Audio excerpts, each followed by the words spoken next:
This is an excerpt from our Occult Detective mini film festival. To hear the full episode, click on the link in the description.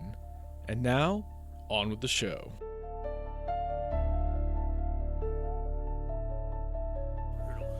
I mean, on a big budget movie like that, if you want to make it look really good, you're pouring your funds and having the resources to get every single detail customized for your movie. Yeah, for sure. But like there's also joy in smaller films, like independent made films.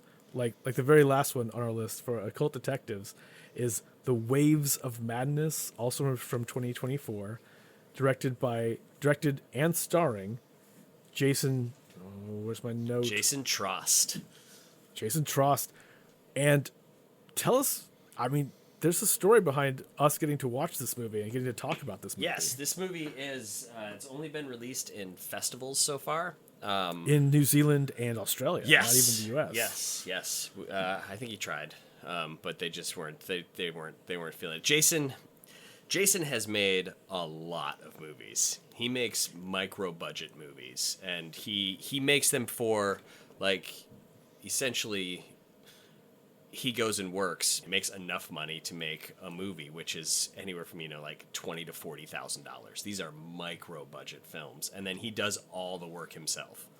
Actually, when he was 18, I cut his first short film. The FP. Wow! Yeah, it was. He was gonna. Have you been with him doing trailers like through his whole FP, his whole Franklin Park series? For anyone who doesn't know, Fraser Park. Fraser Park. Yes. Thank you. Sorry. The FP, the Fraser Park series, is this really cool indie series in like a post-apocalyptic California where there are territorial gangs that settle every single dispute with a Dance Revolution. A special game for the movie is called Beat Revolution, but they have to dance it out, and every movie just kind of ups the scales as you should, but with this really fun premise. Yeah. I was. He went to so he's going to go to the New York Film Academy because he wanted to be a director, and he spent about a week there. It was just like, well, this is stupid. I'm just going to go make my own short film. So he made the FP short film, and then I had been working with his brother Brandon for a while. His brother shot my student film when I was in film school, cool. so that's how I knew them. And I did a lot of editing work for Brandon. And then he's like, "Hey, can you cut my brother's short?" I was like, "Of course." So we got to work together, and Jason and I hit it off like immediately. So we try to work together. We try to work together a lot because I have so much respect for how he makes films and his just love of bizarre little movies that feel like they're bigger. Like, he creates these worlds and he makes them feel really big. So him and his brother both co-directed the original FP movie when they made it a feature. I cut a trailer for that, but they went with someone else for the trailer, which I was very disappointed because my trailer is really good. Damn straight, Nick. They were trying to get into the whole Hollywood thing, and I get it. But then FP2, he had sent to me, and Jason said to me, he's like, I feel like this is too long. And I watched it and was just like, oh, dude, let me cut this. Let me re-edit this. So I took it from him and I re-edited it. So I got editing credit on the FP2. Oh, for real? Yeah, I was the editor of FP2. We cut it down to an hour and a half. I did this crazy dance, beat revelation, split screen training moment. That almost broke my brain, but it was really fun to do. And then I cut the trailers for FP3, FP4. And most recently cut the trailer for this Waves of Madness, which Jason had been toying with the idea of doing a side-scrolling film his whole career. Like, he's always wanted to do a side-scrolling film, and Waves of Madness is his first attempt at a side-scrolling film. And the reason he wants to do that is because he wants to shoot Castlevania, the movie, as a side-scrolling film. That's like his ultimate goal for all of this, which is like, of course it is. And I was looking around and trying to research. I couldn't find anyone else who's done this before. No, this is the first ever side-scrolling movie. Yeah, and it's if you get the Blu-ray's out on Umbrella. Umbrella is the production company that's doing it. They do a lot of great Blu-ray and DVD releases. They actually released Lord of Illusions as a Blu-ray. Oh, Yeah, really? They redid the whole thing and put it out as a collector edition Blu-ray. Strangely enough, because they have no budget on this movie, Waves of Madness, I was paid in a bunch of collector edition Blu-rays from Umbrella, and I got the package. I was like, this is so much better than a paycheck. This is amazing. I got all these awesome movies. That is the sign of a true movie nerd. Oh, it's so good. You're like, It's so I will good. take less as long as it's more movie. Yeah, just give me the collector's edition things. This is amazing. So that's that. They put out the Blu-ray, and on the Blu-ray will be the behind-the-scenes stuff. When you watch how they made this movie, like in this teeny tiny little room with a green screen, and they're just kind of walking back and forth, and it's Because in the movie, we'll get to a description in a second, yeah. but in the movie, you can tell that there's layers, almost like in a diorama, of things moving in front of the actors, and the actors moving in front of panels behind them. Yeah. It really feels like you're in a video game. Yeah, and that was I mean, there's a scene like when he's kind of just like in a video game, you get these like moments of like what's going on, and then you cut to you're not in the side-scrolling world anymore, but you have like the back of someone's head and then someone talking to you straight to still camera. feels really But two-dimensional. it's very two-dimensional, and he did that like expertly in this movie. Mm-hmm. Like everything about the execution of a side-scrolling film was, in my opinion, flawlessly executed. When he first showed it to me, I was just like, dude, you just went to a whole new level as a director. This is a feat. This is incredible.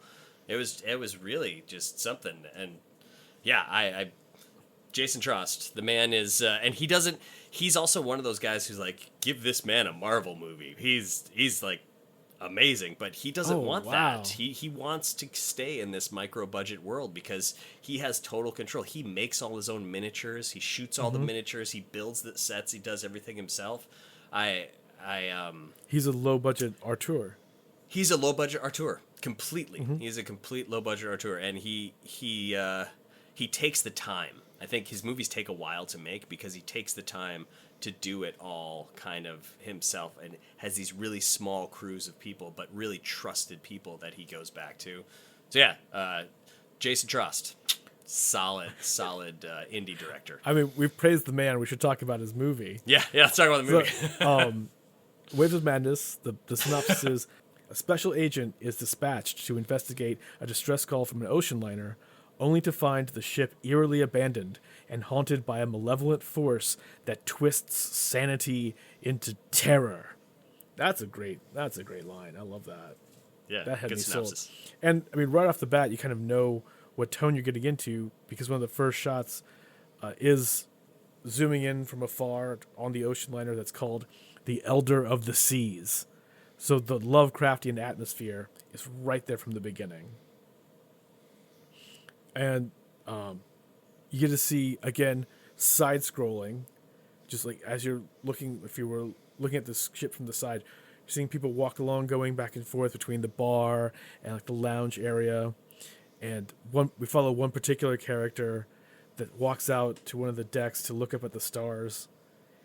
And what gets everything kicked off is the stars start blinking.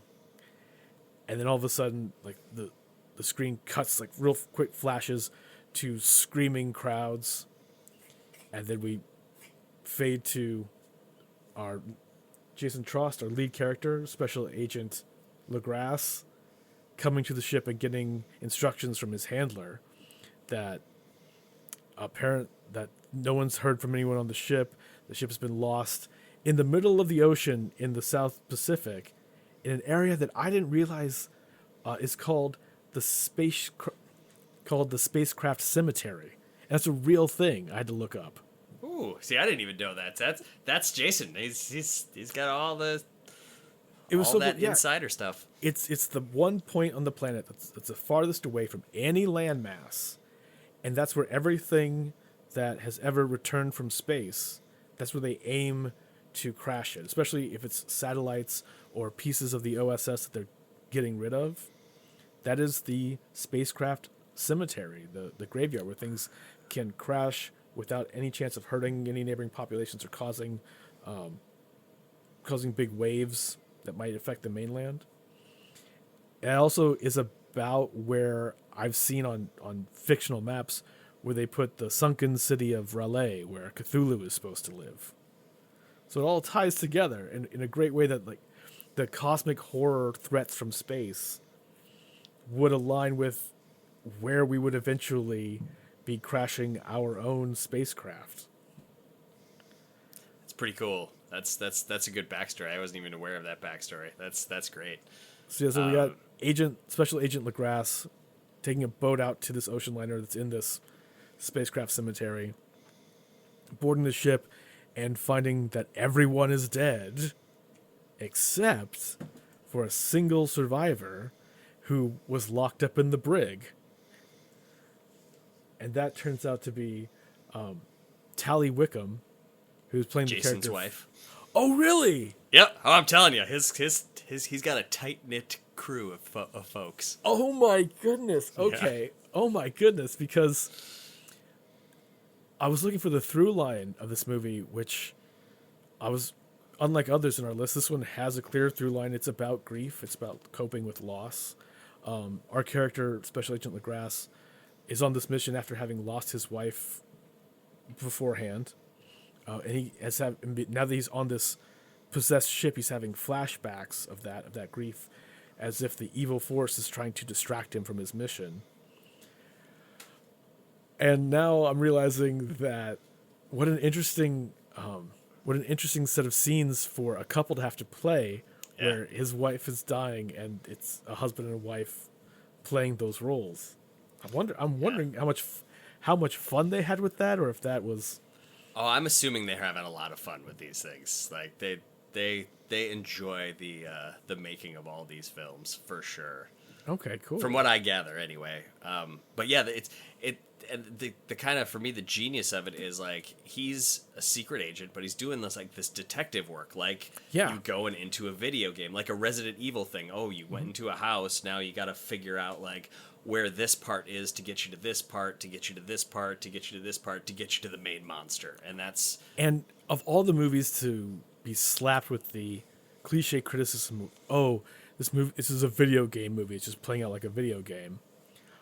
This movie does not feel like that. I know other movies where the action is just taking you from one stage to another, or one boss to another to fight. This one has so much drama weaved into it, and more depth to the story weaved into it, that it is, even though it is like we just said, it's playing with some video game cliches of how characters move, cutting to scenes that are shot slightly different or from a different angle in the way that you would in a video game. A side-scrolling video game. Yeah, at that. I was definitely immersed in the world and was able to follow the story without getting caught up in that. Even when like some of the monsters, some of the evil Lovecraftian monsters that are prowling the ship are just masses of hands and arms that are like evil tumbleweeds that are moving across the ship. Even that had depth to it. Yeah. And I was caught up in the imminent threat of these monsters. Yeah, and you're kind of put into these, just like in a side scroller, like you're not sure what's to the right or to the left as you're moving through, because you're moving through and then you're into the next and you're into the next. So things are being slowly revealed to you, like they're being revealed to you as a character in a side-scrolling video game. So there's this mystery element as he's going through the thing, and where that could come off really hokey if you do it wrong, right, and if you don't have a decent story to follow through and a decent dialogue, decent everything. Like it could come off really cheesy, and I think that's one of the reasons why a lot of people were afraid of this movie, is they just immediately just went afraid of the concept of it. Oh, just like in trying to get into film festivals and stuff like that, people just were not buying into it. Because I was, when I talked to Jason about it, I was like, I can't believe no one is. Are they even watching this movie? Like, are they just seeing what the premise is and seeing it's a side-scrolling movie, just going ugh and rolling their eyes like pretentious assholes? Because it's a side-scrolling movie that works that proves that a side-scrolling movie can actually work, like, Yeah. and work well. It's a really well-crafted film, and the kind of mind that has to build this kind of movie in a side-scrolling way is like, it's so intricate and so really well thought that, you know, you could make this movie just like a regular movie and it would be fine. But to add that extra element to it and do it this way gives it some, I don't know, it's a world that he built that exists in the way that he shot it in a really flawless way for me. I was just like, wow. I had no notes when I first saw it. I was Hell like, yeah. this is great. Well, and you talked about his ambition to make a Castlevania movie this way. Yeah. I saw at the very end, not to spoil anything, but at the very end it teases a sequel, much like this kind of movie would inevitably, like so many others that a sequel never manifested. I figure with Jason Trost, it will. If he wants to do it, he will take the time to make it happen. The sequel teased is called The Castellum of Blood. That sort of kind of halfway between this, The Waves of Madness, and a hopeful Castlevania movie. I gotta think it is. I mean, that's from the name. It sounds like, okay, Yeah. we're gonna get in. We're gonna show what this would look like, not on an ocean liner, but in a mysterious castle somewhere, with probably more traditional like vampire monsters, as a proof of concept, or as a sequel to an already well-made proof of concept. Right. It's not a proof right. of concept. That's so demeaning to say that. That's not a prototype. This is a movie that stands on its own. It does stand on its own, but it ultimately, I think the Castlevania thing would be, you know, his North Star. But again, like, this movie proves it. It's just like, yeah, this does it. This is it. Everything that he did to try to pull off this particular style of film that's never been done before, Right. worked. It all worked. Yes, that is the world of Jason Trost. Okay. For sure. And this one I think was him. He's getting older, so he's getting a little more serious, but like not very serious because he's still Jason Trost. So the side-scrolling He thing makes I think making is art about grief. That's a sign of getting serious. exactly. And I think he's reached the point now in his career where he's like, I want to make Castlevania.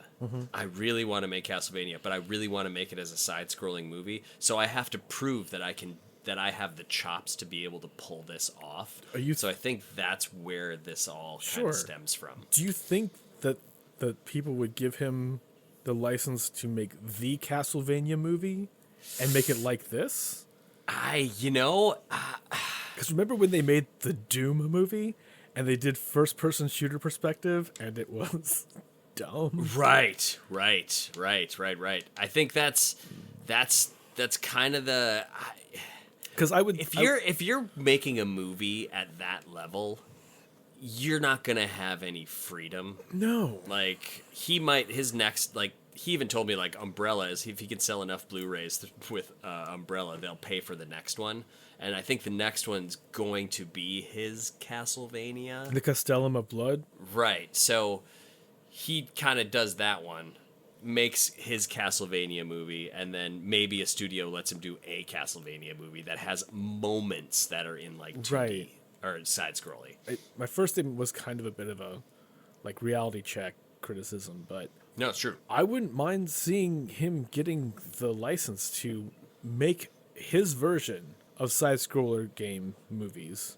Like if Sonic the Hedgehog, if the people making Sonic the Hedgehog say, "Yeah, make us a 15-minute or half-hour Right. Sonic the Hedgehog Right. a short in this style," That you're the only one doing you're it. the only one doing. Yeah. Or, hey, you know what? Maybe we should make a Castlevania movie. We're gonna make it like a Marvel movie, but why don't you make us a primer, like a 30-minute. An animatrix, as it were. Right. Like, oh, it'd be funny if he did a thing where Sonic went home, or where one of these characters went home, and the home world is in 2D. Right, I was gonna say you could, or like in Castlevania, they go into a room and that one room is 2D and it's directed by Jacin. You know what I mean? Oh, Like man. the Marvel version of it, If because you- it is like it's 2D.